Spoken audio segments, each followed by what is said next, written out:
primeiro mês de 2019 mal chegou ao fim e já temos uma catástrofe de proporções incalculáveis. O rompimento da barragem de Brumadinho tirou centenas de vidas humanas e comprometeu o meio ambiente de maneira irreparável.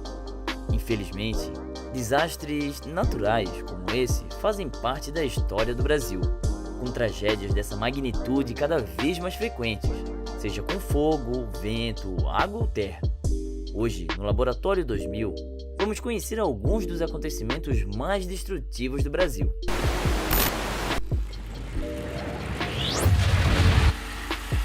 Em 1963, foi a vez do Paraná virar o inferno. Um incêndio devastador atingiu 128 cidades do estado e 2 milhões de hectares foram completamente devastados ao longo de 2 meses. Os campos estavam secos em razão das fortes geadas daquele ano e, como era de costume, os lavradores faziam pequenas queimadas para limpar o terreno. Uma vez que o incêndio teve início, não demorou muito para o fogo avançar sem controle. Foi o pior incêndio registrado no Brasil e um dos maiores do mundo. Em um relatório elaborado pelo governo do estado, o cenário foi descrito, na época, por um sobrevivente. O demônio reinou por aqui e trouxe todo o fogo do inferno com ele.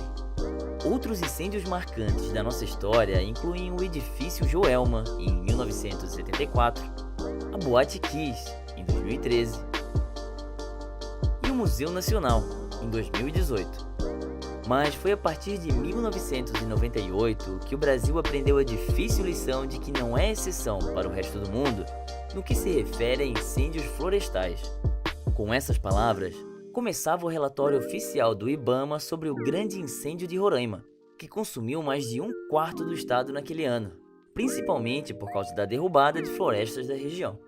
Em outubro de 2017, o Parque Nacional da Chapada dos Veadeiros, em Goiás, sofreu o maior incêndio da sua história, queimando cerca de 25% da área total da reserva, o equivalente à metade da cidade do Rio de Janeiro.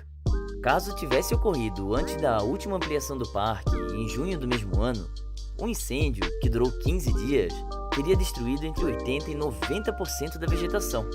Vale lembrar que a Chapada tem uma das maiores biodiversidades do mundo. Acredita-se que o incêndio tenha sido criminoso, provocado por fazendeiros insatisfeitos com o aumento do tamanho da reserva. Os incêndios ocorrem naturalmente no cerrado na estação chuvosa, em consequência dos raios, mas não na estação seca, quando ocorrem somente pela ação humana. E é justamente essa ação humana que tem tornado difícil a vida dos bombeiros no estado do Espírito Santo, que já chegaram a atender 30 ocorrências por dia. Ao longo do trecho da BR-101 que passa pelo estado, mais de 270 incêndios foram registrados nos meses de dezembro de 2018 e janeiro de 2019. A falta de chuva e o clima seco têm contribuído para agravar a situação. Mas os bombeiros afirmam que mais de 90% desses incêndios acontecem por causa da ação humana, seja por alguém que bota fogo no lixo ou joga guimba de cigarro perto da mata, por exemplo. Que feio, hein? Pois é, de acordo com dados do INPE, a ação humana ainda é a maior causadora de incêndios florestais no Brasil.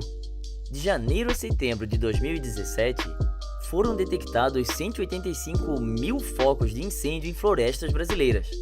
E é melhor não torcer para o vento levar o fogo para longe.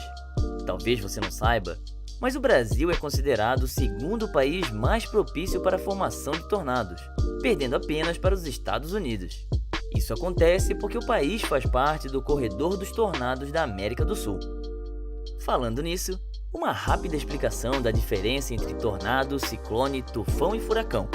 Ciclones são movimentos de ar giratório que envolvem centenas de quilômetros, sendo necessária imagens de satélite para ter noção da magnitude.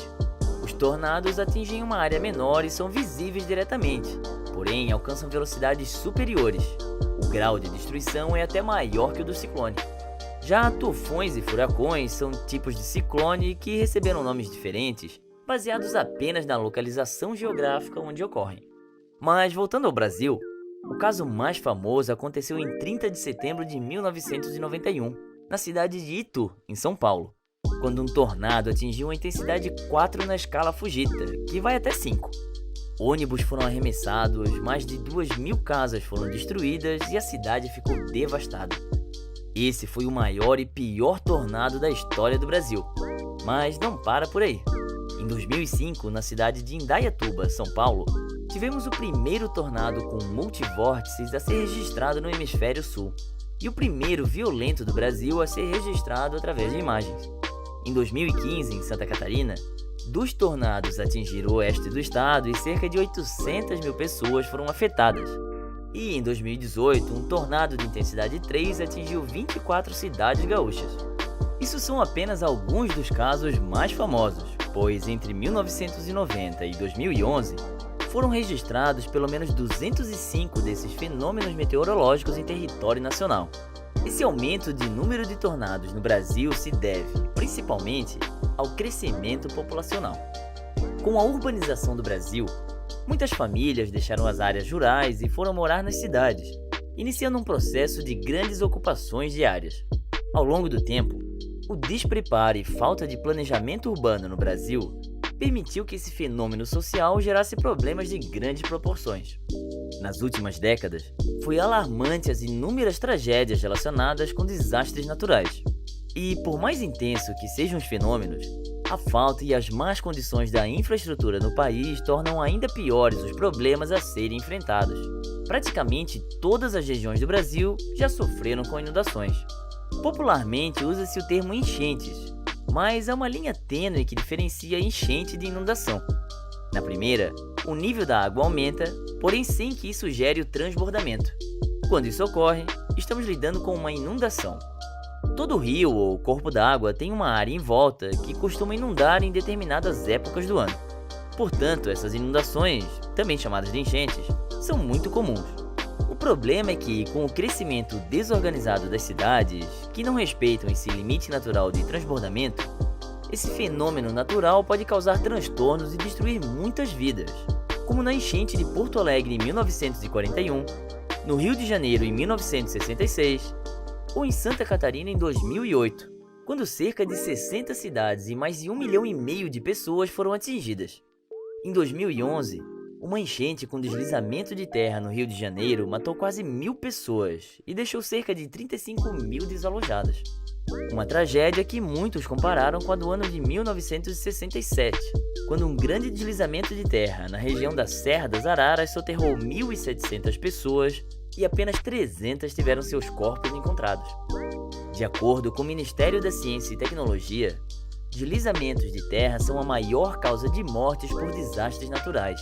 De 2008 a 2011, cerca de 2.500 pessoas morreram assim. E tudo indica que, se depender de certas empresas, esse número só vai aumentar. Em novembro de 2015, o rompimento de uma barragem de rejeitos de mineração causou uma onda de lama de 18 metros de altura que destruiu Bento Rodrigues, em Minas Gerais, e contaminou o Rio Doce. Apenas um mês depois, foram retiradas 11 toneladas de peixes mortos. Uma barragem ou represa é uma barreira artificial construída para a retenção de água em grandes reservatórios, normalmente para abastecer zonas residenciais, industriais e para a produção de energia elétrica. No caso da barragem de Fundão, ela acomodava rejeitos provenientes da extração do minério de ferro, retirado de minas da região. Esse foi o maior desastre ambiental do Brasil. E acredita-se que o efeito dos rejeitos no mar continuará por pelo menos 100 anos. Aqui na Terra, nem precisou passar tanto tempo. Apenas 3 anos depois, outra barragem da Vale rompeu e a avalanche de rejeitos de mineração devastou parte da cidade de Brumadinho, na região metropolitana de Belo Horizonte. Até a gravação desse vídeo, havia pelo menos 276 desaparecidos e 84 mortes confirmadas.